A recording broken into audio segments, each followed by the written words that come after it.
Hey, it's me again. Today I wanted to chat to you about info domains, .info.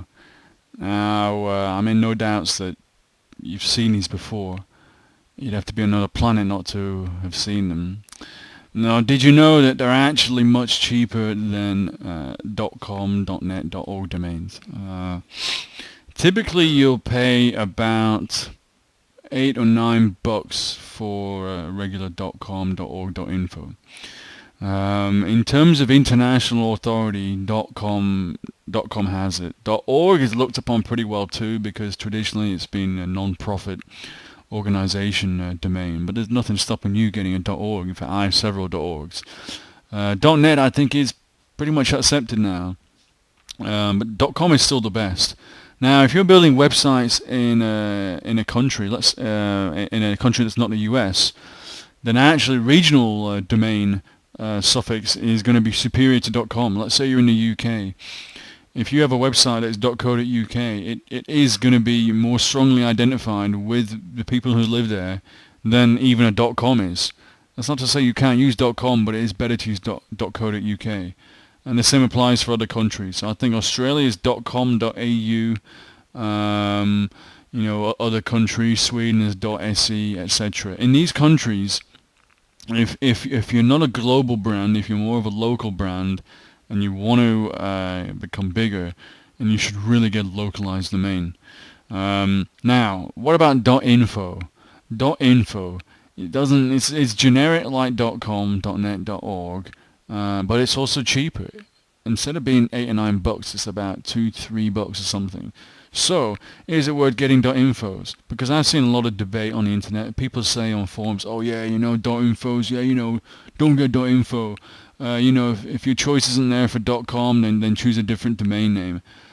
Frankly, I have a few websites that are .info. And I'll tell you why .infos are good. I'll give you two reasons why they're good. The first reason is they're cheap. It means that you can just test stuff out. It means that you can buy a domain for a new project. You're not going to make a full commitment to the niche or to the idea.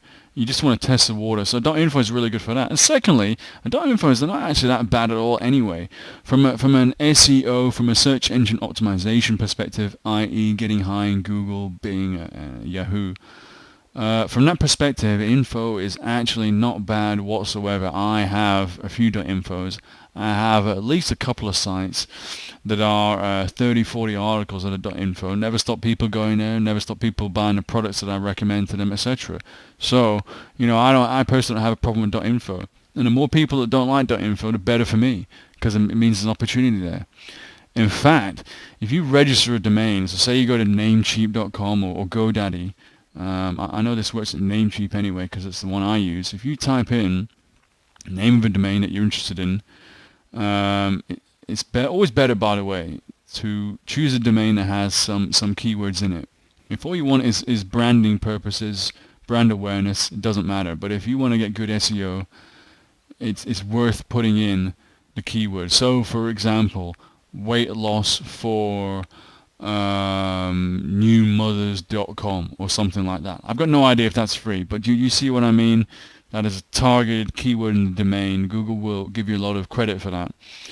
If you search, back to point now, if you search for a domain and you see the .com, the .net, and the .org are all gone, but the .info is still there, that is actually, my own experience, an indicator of a very, very good domain. And usually I snap up the .info if it's what I happen to be looking for at the time. Because if the first three are gone, but that one is still remaining, it tends to be a good niche. It tends to have low to medium competition and still a decent number of searches. If all are gone, chances are you're going to have a lot more competition. If none of them are gone, if there's only .com gone, well, you've got either undiscovered territory, or there's no money to be made in that niche. But if the first three are gone, .com, .net, .org, .net.org, but the info is available, it's actually it's such a good sign. I don't rely on this solely, but it's something worth thinking about. It's something that tends to raise my eyebrows when I see it, and I think, hey, maybe I'll go for it. Anyway, that's it for now. I'll see you next time. Until then, please check out my description. I got a couple of links there. The first one I really recommend if you want to have your own legitimate online businesses like myself and work full time and jack your job in, never have to deal with a boss again, etc. And the second link is for free tips from me, more free tips, just like the advice I've given in this video, etc. So please check that out before you go, and if you can, also subscribe to the channel as well. Alright, take it easy.